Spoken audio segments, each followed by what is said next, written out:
Ito, magluluto po tayo ng sinaing na isda nito. Kaso wala akong galunggong, wala akong tulingan. Ito gagamitin ko. At lalagyan po natin siya nito ng ng luya, sibuyas, at hiniwang lemon. At lalagyan ko rin siya ng ng taba ng manok. Lalagyan natin po siya ng taba ng manok. Unahin po natin yung taba ng manok. Unahin na po natin ilagay yung taba ng manok. Hilera po natin dito. Yan. Mga taba po ng manok yan. Wala kasing baboy rito.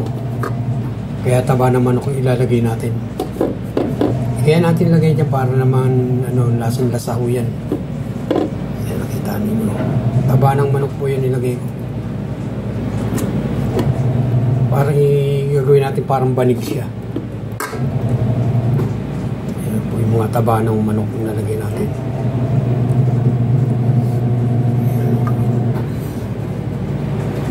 Tapos lalagay na po natin itong luya. Lalagyan po natin ng luya. Ayan, luya.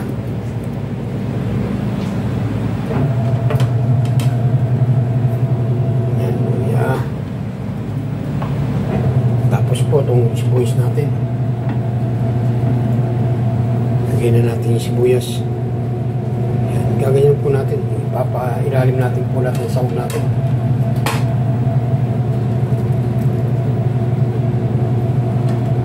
Tapos itong lemon lalagyan na natin yan.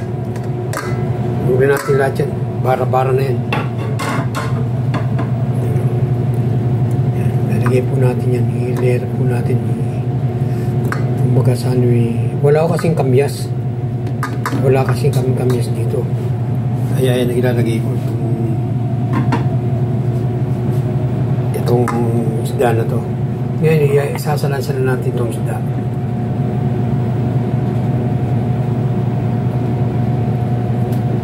Isasalasan ko, sisahin ko siya, parang sinaing na style yan. Yan.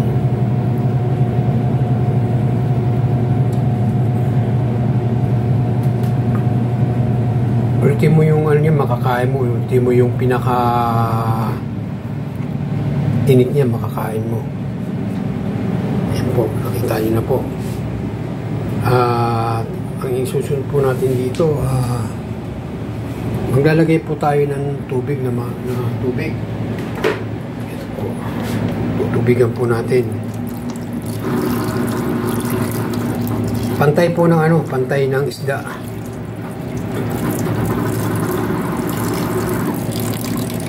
Yan. Ito yung gagawin po natin dyan. At lalagyan natin ng pasensya na po kayo, wala akong tigahawak. Asin.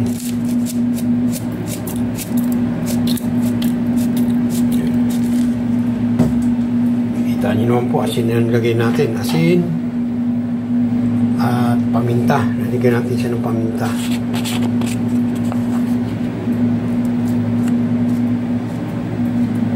Ito po, lagyan na po natin.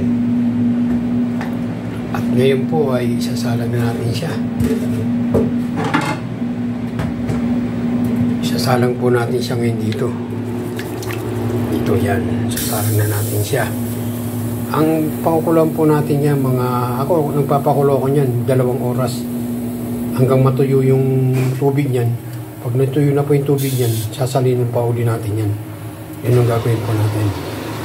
Sige po, mamaya tignan po natin ulit. Ayun na po ang ating yung sinaing na isda. Yan, nakita nyo nagmamantika siya. Ilagay ko kasi dyan yung taba ng manok. Yan. Hintay lang ho natin na paigahin ko yan, tapos nalagyan ko pa uli ng tubig yan para masarap.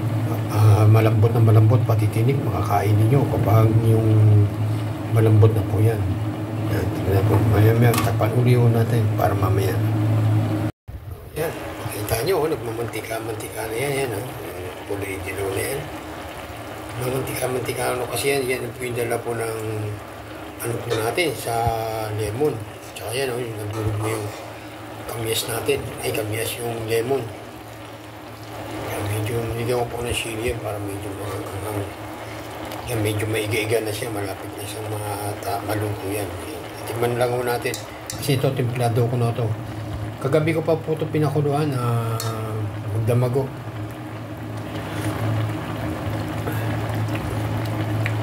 Sarap. Magdamag kagabi kagabi naabot ako ng alas 12 ng gabi bago ko pinatay ito kasi medyo marami pang tubig. Ngayon maga pinakuluan ko ulit. Paiigahin ko para masarap-sarap, para yung maano lang dyan yung pinakaparang mantika niya sa loob. O sige, takpan pa ulit natin, mamaya na lang po ulit natin. Tingnan natin kung kung maluluto na siya, hindi.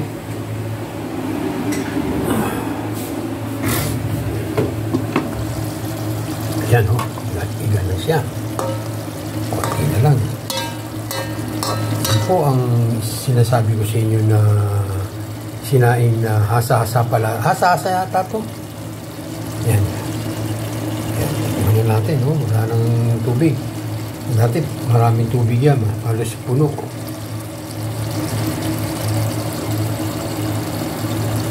Ang sarap. Tignan nyo, nagmamantika yung niya, yung pinaka sabaw niya. Kasi po ang nilagay po natin dyan na taba. Sa Pilipinas, taba ng baboy. Dito, wala akong baboy. Bawal ang baboy rito. Kaya, yung nilagay natin na taba ng manok. Yan. O, sige po, hanggang dito na lang po ang aking video. Sana po magustuhan niyo po itong niluto ko na sinaing na hasa-hasa. Imbis na tulingan, hasa-hasa po ginawa ko. Sarap niya, no?